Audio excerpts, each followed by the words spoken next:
जब एक country global sporting event host करने का सपना देखती है तब वर्ड आइकन का वेलकम भी वर्ल्ड क्लास होना चाहिए। लेकिन कोलकाता में जो वो बिल्कुल ऑपोजिट था।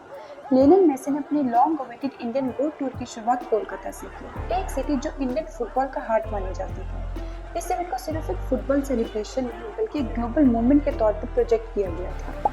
सॉल्ट लेक स्टेडियम में हजारों फैंस जमा हुए। कुछ लोगों ने तो 25,000 तक की टिकट्स खरीदी थी बस मेसी की एक झलक देखने के लिए।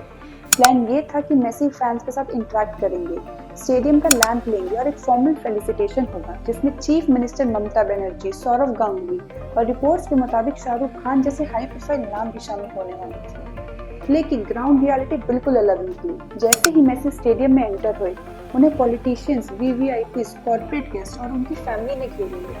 पिच पर सेल्फीज और फोटो सेशन चल रहे थे, जबकि स्टेडियम में बैठे फैंस जो एक्चुअल पैसा देकर आए थे मेसी को ठीक से देख भी नहीं पा रहे थे।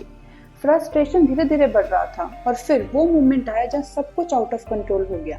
मेसी ने स्टेडियम में सिर्फ कुछ ही मिनट बिताए और फिर सिक्योरिटी कंसर्न्स को ध्यान में रखते हुए मेसी को सेफ्टी प्रोटोकॉल के अंडर स्टेडियम से वापस ले जाया गया। फैंस को लगा उनके साथ अनफेयर हुआ है। स्टेडियम में जोरदार नारेबाजी शुरू हो गई, वी वांट मेसी। गुस्सा कियोस में बदल गया। क्राउड मैनेजमेंट कंप्लीटली फेल हुई और जो इवेंट एक सेलिब्रेशन होना चाहिए था वो एक पब्लिक एम्बैरेसमेंट बन गया।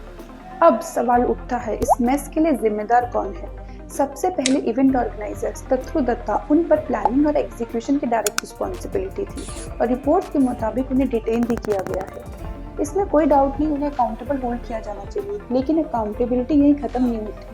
इवेंट के विजुअल्स क्लियरली दिखाते हैं क्राउड मैनेजमेंट और पॉलिसिंग का कंप्लीट कोलैप्स हुआ है और ये दोनों चीजें स्टेट एडमिनिस्ट्रेशन के अंदर आती है। इसलिए टीएमसी गवर्नमेंट और चीफ मिनिस्टर ममता बनर्जी पर भी सीरियस क्वेश्चंस उठते हैं।